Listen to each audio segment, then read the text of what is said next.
it's been said before that pornography is not the fact that you see too much of a person, you just see too little of them.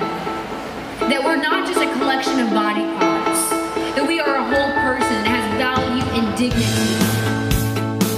Yeah, my name's Leah Darrow, and I had a conversion back in 2005, or a reversion really. I was born and raised Catholic, and I lived a pretty normal life up until about high school, when I just started to really experience all the different varieties of what the world offers us in terms of love. I mean, there's the authentic love that God offers us and the ways to go about that. And that's the one right and true option. But the world really makes vice and sin look attractive. And so I was getting all these different ideas from the world and culture and things like that of what love was. And I used a really poor definition of love, that it was just something, that's a bodily expression, physical expression. And I made choices in my younger years that helped, unfortunately, form me to see what love was. And it was, it didn't work out very well, in the long run. And that all came to a head when I auditioned for America's Next Top Model. And I got on, and I was there, and being involved in reality TV, and I was really pretty swamped with the culture, and I believed it. I was living it.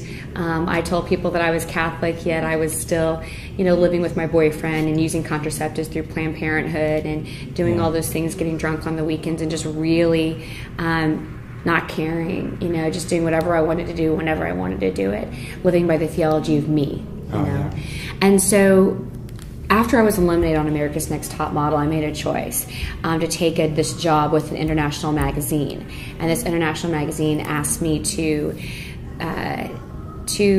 do a photo shoot for them that would be a little bit different. It would be sexier, edgier, and it would, of course, be international, so it'd be all over the world, and it could really help my career. And I thought it was a great idea. I thought, absolutely, sure, that sounds great. That's what I should be doing. I was a little weary of,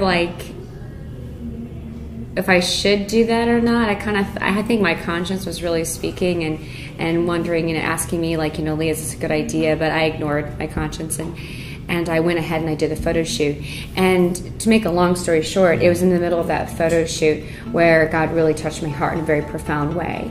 It was very similar to a St. Paul moment where, in that photo shoot, God touched my heart, and I knew that who I was and what I was offering to the world was very little. And that God gave me all these gifts and talents, and I used them for myself. I didn't care about anybody else. I didn't care about you. I didn't care about the people here in the Philippines. I didn't care about people in the world. I just cared about me and what I wanted to do, what was going to make me happy, what was going to make me successful, what was going to make me money. And I thought I had it, up to that point. I was making $8,000 a day modeling. My picture was on billboards of Times Square from the show, and on buses and taxi cabs and subways. I was supposed to be happy. By the equation that the culture gives us of what is happiness, I was doing everything right.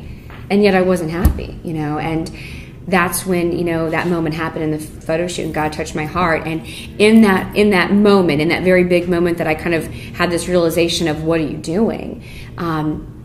You're not at all the woman that you really want to be. I mean, I definitely could not look at myself in the mirror back then and be proud of who I was, And so I ended up getting up and walking out of the photo shoot, leaving, and through a very long process and many, many steps, finally came back home to the Catholic Church. Follow-up question is, how has being a chastity speaker, traveling around the world and sharing about chastity, impacted you personally? Well, it keeps the fear of God in me. You get up in front of a crowd and you just see all these souls, and you just see, God loves them and wants them to do well and wants them to be happy. And, it's such a beautiful honor to be a witness to God's love and mercy. And the things that I get out of it is, number one, just hope. I mean, I see it on the faces of every single youth out there. Some of them, they see the truth and they deny it. But even if so, you still know there's truth. For a lot of those kids, they're looking out and they're thankful that someone's telling them to say no to the imitation love and say yes to authentic love. And that's what chastity is. It's not saying no to sex. No, no, no. No, it's saying yes to authentic love, yes to real love. And if you want real love, then there's a way to go about it. Okay. There's an absolute way to go about it and what you should and should not do. And it's going to guarantee that you'll be able to reach that final end.